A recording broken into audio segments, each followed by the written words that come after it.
Hello. So in this video we are going to see the best practices for using change request management. This is going to be a very short video, but this will cover the most important pointers that we need to keep in mind while using the change request management.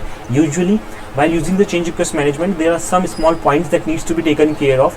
If we forget to follow those points, we might get errors during the procedures. So let's see them one by one. Always create a request for change RFC as the first step and insert the change document in the scope section of that RFC. Do not create a change document without creating our RFC. So whenever there is a need to create a change, that is a change document, that is a normal change or urgent, standard, admin, any kind of change, the first step is, before creating a change document, one must create a request for change, because all the approval process that happens is under request for change only. And if you create a change document without creating an RFC, that is not a standard practice. The next is, work on the change document can be started only once the RFC gets validated and approved and the status of RFC reaches being implemented status. We cannot start the work on change document until and unless the status of the request for change reaches being implemented status, because we know that until and unless the status of the request for change is not being implemented, the document number of the change documents will not be generated, and since the document number will not be generated, we cannot start our work on change documents. The next is, once the RFC is in being implemented status, the change document numbers will be generated and the work on that can be started. The next is, if the RFC is to be created for a standard change, tick mark the checkbox of the standard change under the change planning in request for change. So whenever we are creating a request for change and we are aware that we need to create a standard change or we need to assign a standard change document in this particular request for change, then there is a checkbox for standard change that needs to be checked if we are going to assign a standard change in that particular request for change. The next is, once the tick mark for standard change is selected, then in the scope section there will be only option available to insert a standard change and no other option to standard other type of change documents. So this is the main advantage of doing this, and this is the main standard practice that one must follow in order to assign a standard change to a particular request for change. Next is, it is a good practice to create transport request from the change request and then assign the subtask to the created transport request. Okay, so one must always create a transport request from the change document only and not directly by going into the system, because when we are implementing or using change request management in our scenario, then it is a standard practice to create transport request via change request management only. Next is, it is not advisable as per SAP's best practice to create so many TRs with respect to a single change document when the transport request contents are very large, so that it can create several issues like transport of copies not getting inputted, timeout error while importing the large transport of copies, and transport request there is a possibility of having inconsistencies of transport request and change documents. So in order to avoid all these things, one must try to avoid to assign multiple transport requests to a single change document. You can assign 2 to 3 or even 4 if there are small changes assigned in the transport request, but if there are large changes that are assigned under a transport request, then try to create different change document and then assign transport request to those change documents.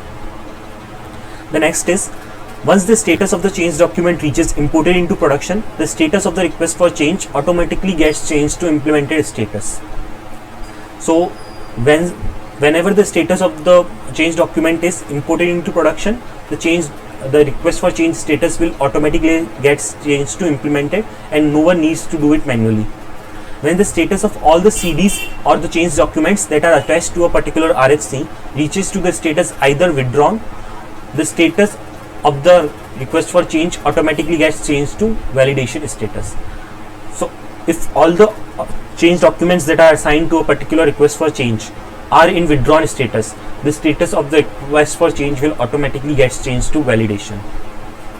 If the change needs to be transported into the production system faster, then make use of the urgent change document after getting the approval from change advisory board committee. If at any point of time there is a need that we need to import the transport request in the production system or in the next system quickly, then we need to create a urgent change. But before that, there